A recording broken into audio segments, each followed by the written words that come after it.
ಅಸ್ತಿತ್ವವನ್ನು ಮರೆತಿರುವಾಗ ಯಾವ ರೀತಿ ರಾಮಲಾಲಾ ಇವತ್ತು ವಿರಾಜಮಾನರಾಗಿದ್ದಾರೆ, ಅದರ ಪೂರ್ವದಲ್ಲಿ ಭಾರತದ ಒಂದು ನಕ್ಷೆಯನ್ನು ನೆನಪು ಮಾಡಿಕೊಳ್ಳಿ. ದಿಲ್ಲಿಯಲ್ಲಿ ಮೊಘಲರು, ಬಂಗಾಳದಲ್ಲಿ ನವಾಬರು, ದಕ್ಷಿಣದಲ್ಲಿ ಸುಲ್ತಾನರು, ಹೈದರಾಬಾದ್ ನವಾಬ, ಡಚ್ಚರು, ಪೋರ್ಚುಗೀಸರು, ಇಂಗ್ಲಿಷರು ಭಾರತ ಮಾತೆಯನ್ನ ಸಂಕೋಲೆಯಲ್ಲಿ ಹಿಡಿದಿರ್ತಕ್ಕಂಥ ಭಾರತ ಮಾತೆಯನ್ನ ಸ್ವತಂತ್ರವನ್ನಾಗಿ ಮಾಡಿರ್ತಕ್ಕಂಥವರು ತ್ಯಾಗ ಮತ್ತು ಬಲಿದಾನದಿಂದ. ಅಂದಿನ ಸ್ವತಂತ್ರ ಹೋರಾಟಗಾರರ ಪ್ರತಿಫಲವಾಗಿ 47 ಆಗಸ್ಟ್ 15ರಂದು ನಮಗೆ ಸ್ವಾತಂತ್ರ್ಯ ಸಿಕ್ತು. ಆದರೆ ಹಿಂದೂ ಸ್ವರಾಜ್ಯ ಆಗಿದ್ದು ಹಿಂದೂ ಸ್ವರಾಜ್ಯ ಆಗಿದ್ದು ಇಂದು ಯಾವ ಛತ್ರಪತಿ ಶಿವಾಜಿ ಮಹಾರಾಜ್ ಸಹನತೆ, ಭಾವೈಕ್ಯತೆ ಜೀವನವನ್ನು ನಡೆಸಿದರು, ಅದೇ ರೀತಿ ಭಾರತದ ಸಂವಿಧಾನದ ಪ್ರಕಾರವಾಗಿ ಇವತ್ತು ರಾಮ ಜನ್ಮಭೂಮಿ ಆಂದೋಲನಕ್ಕೆ ಒಂದು ಗುರಿಯನ್ನ ಮುಟ್ಟಿ. ಬಂಧುಗಳೇ, 500 ವರ್ಷದ ಕಥೆಗಳನ್ನು ನಾನು ಹೇಳ್ತಾ ಕೊಂಡಿರುವುದಿಲ್ಲ, ಯಾಕಂದ್ರೆ ಕೇಳತಕ್ಕಂತ ಸಹನ ಶಕ್ತಿ ಇವತ್ತು ನಮಗಿಲ್ಲ. ಆದರೆ ಹಿಂದುತ್ವದ ಒಂದು ವಿಜಯೋತ್ಸವನ್ನ ನಾವು ಆಚರಿಸ್ತಾ ಇದ್ದೇವೆ ಅನ್ನೋದನ್ನ ಗರ್ವದಿಂದ ಹೇಳಬೇಕಾಗ್ತದೆ.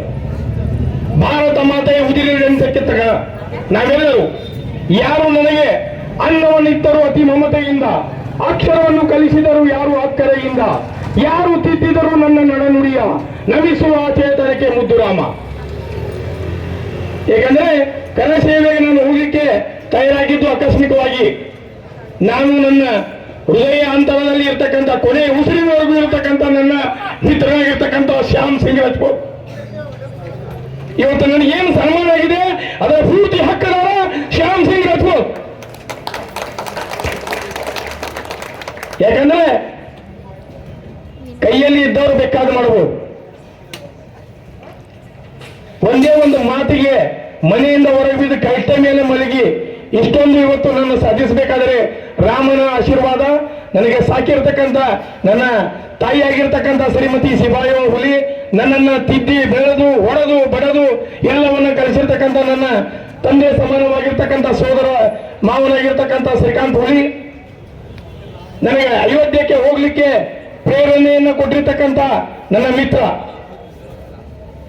ಕೇವಲ ಅಯೋಧ್ಯಕ್ಕೆ ಹೋಗುವುದಷ್ಟೇ ಅಲ್ಲ, ಯಾವಾಗ ಉಗ್ರಗಾಮಿಗಳ ಒಂದು ಪಥವನ್ನು ಸ್ವೀಕರಿಸಿ ಕನ್ಯಾಕುಮಾರಿಯಿಂದ ಧ್ವಜವನ್ನ, ರಾಷ್ಟ್ರ ಧ್ವಜವನ್ನ ಸಹ ತಗೊಂಡು ಹೋಗ್ಲಿಕ್ಕೆ ನಾನು ಇವತ್ತು ಅವ್ರು ನೆನೆಸ್ತಾ ಇದ್ದೇನೆ.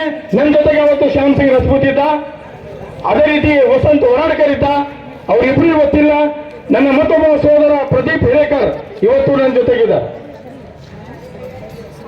ಅದೇ ರೀತಿ ಭಟ್ಕಳ ಇರಬಹುದು, ಹುಬ್ಬಳ್ಳಿ ಇರಬಹುದು, ಅನೇಕ ಹೋರಾಟಗಳಲ್ಲಿ ನನ್ನನ್ನು ನಾನು ತೊಡಗಿಸಲಿಕ್ಕೆ ಪ್ರೇರಣೆ ಅವತ್ತು ನನ್ನ ಶಕ್ತಿಯಾಗಿದ್ದ.